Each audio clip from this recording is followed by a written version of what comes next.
guys, ViscosComb24 here, bringing you a real quick commands video. This should serve as a revision for my Hunter vs. Speedrunner commands video that I posted. I've noticed it's gotten a bit of attention, and people have been wondering about a few of the things that I didn't exactly cover the best in the video. And so today, I hope to do just that. So without further ado, let's get into it. So now, the first of these things that I'm going to be covering is the fact that people would go super far out and the command blocks would become unloaded. No matter what device you're on, eventually this will happen. Simulation distance isn't infinite. So, to counter this, you have to use the command /ticking area. Now, what is /ticking area, you might be wondering? Well, let me tell you. /ticking area is pretty much just a command that, you input a set of coordinates that makes a box, and inside this box, every block inside the box will remain loaded no matter where in the world you go. This is important because obviously, if you have a small simulation distance like my phone does, then you're going to need this command if you want to go far out. Now, the way that you set up the command is, first off, you're going to want to place down a command block. Make sure that it is somewhat close to this command block here, preferably within about 3 blocks of this command block. And then what you're going to want to do is, of course, open it up. Open the command input thing to start typing and put in this command, /ticking area. No spaces, just like that. Then put add. Then put a tilde 10, tilde 5, tilde 10, tilde negative 10, tilde negative 5, and tilde negative 10. Now, what this is going to do is it's going to create a box around this command block, 5 blocks up, 5 blocks down, and 10 blocks to every side. And so it'll be a very, very big box, of course. So it should be able to capture all of these command blocks within it. Very rude of you, sheep. And almost done. What you're going to need to do now, of course, is put in a name for this. So I'm just going to call it test, but you can call it whatever you want. Now exit out. Next up, you're going to want to get out your button. Doesn't matter what button, but just place it on and press it. Now you should have a ticking area. I almost forgot. So /ticking area remove test. I forgot that I had already set it up in this world. So this is the exact same ticking area. Is it there? And now 1 out of 10 ticking areas in use. That means that this thing has a ticking area now set up under the name of test. If I quickly go into my commands, like into my chat, and type in the command /ticking area list all dimensions, you can see list of all ticking areas and all dimensions. In the overworld, you can see we only have 1 ticking area, and it is under the name of a test with those coordinates. And if you just fly around, you'll see that yes, there are those coordinates here, and it is beautiful. This will make sure that these command blocks all remain loaded.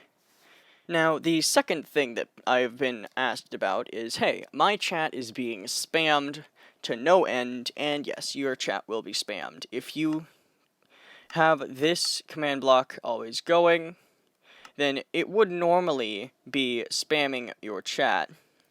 The way to counter this is you have to type in the command /game_rule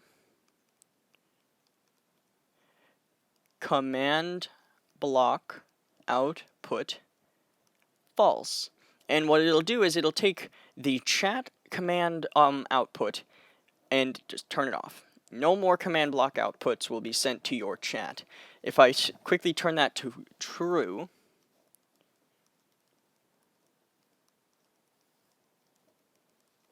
you can see my chat is being spammed to no end because this thing right here is always setting my spawn point to wherever I'm standing, and it's telling me that. That's why you need to turn off game rule command block output false. And now, as you can see, hi, no more chat spam, I'm doing good.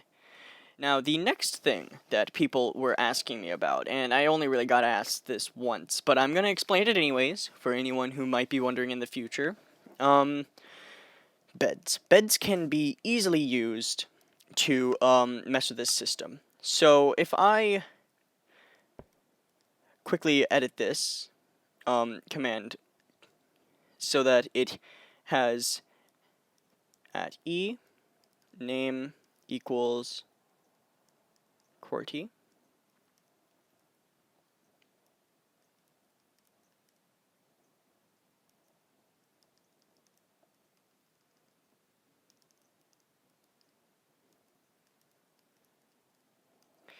So that right there will set the world spawn to any entity named QWERTY.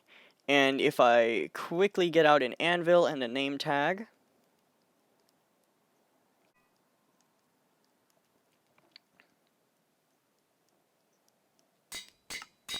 and name this guy to QWERTY, see his name is QWERTY, and the compass is now going to be pointing to him instead of me. This is just going to help with testing. So obviously, you know, commands there. And now my spawn point has been set to right here. If I were to, say, go into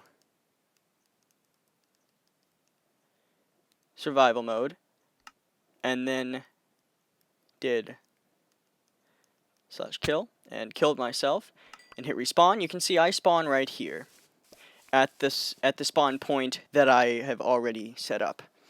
Well, let's say I gave myself a bed.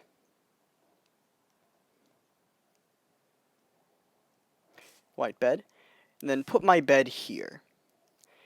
Well, if I were to do that, you can see my respawn point has been set, and if I quickly do /kill and hit respawn, I respawn at the bed. You know how beds work. Well, issue with this is, if I break this bed now, my spawn point at the bed has been obstructed. This means that my spawn point will now default to the world spawn, but as we've already put into this command block here, the world spawn is being set to QWERTY here, who is acting as our speedrunner.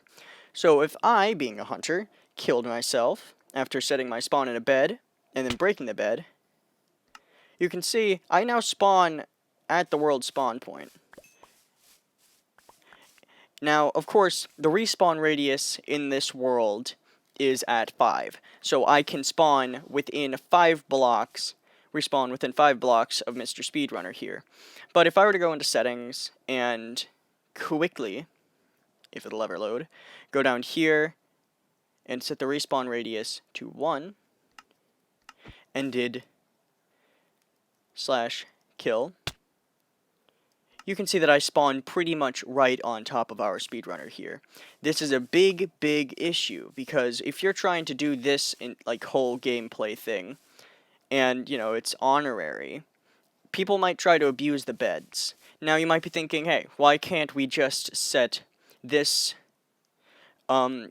command block here to always active? Well, if I did that, it would render beds completely useless.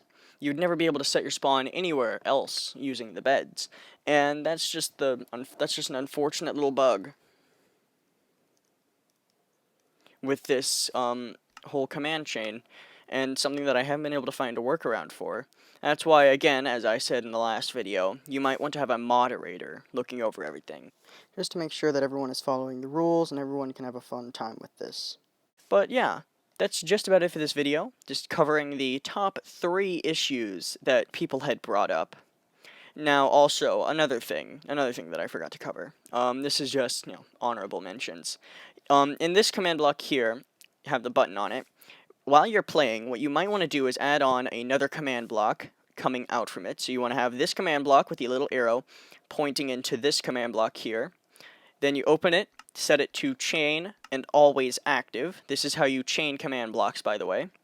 and then you want to go into the command input and do /give at a, and then put in name equals, and then an exclamation point, and then the name of your speedrunner. The exclamation point makes it so that everyone, the at a means every player, and the exclamation point makes it so that everyone without the name Cordy will get the command blocks, like give. So /give at a, name does not equal Cordy,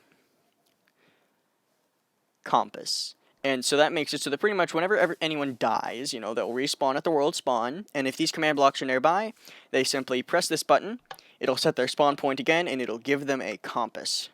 This is important because obviously when you die, you drop everything, which will include the compass, and as far as I know, there's no way to detect when someone has died using only command blocks. So yeah. That's just about it for this video. I hope it was helpful. I really should have done a little bit of a better job covering all the bases in the first video, but I hope this one has made up for it. Anyways, that's just about it for this video. I'm ViscosComb24, and I'll see you next time. So, yeah. I hope that this did help some of you who were, like, wondering what was going on in your world, what was going wrong. And, yeah, if it was helpful, cool. Glad it was. But, yeah, fuck you, Kappa, and I'll see y'all next time. Bye.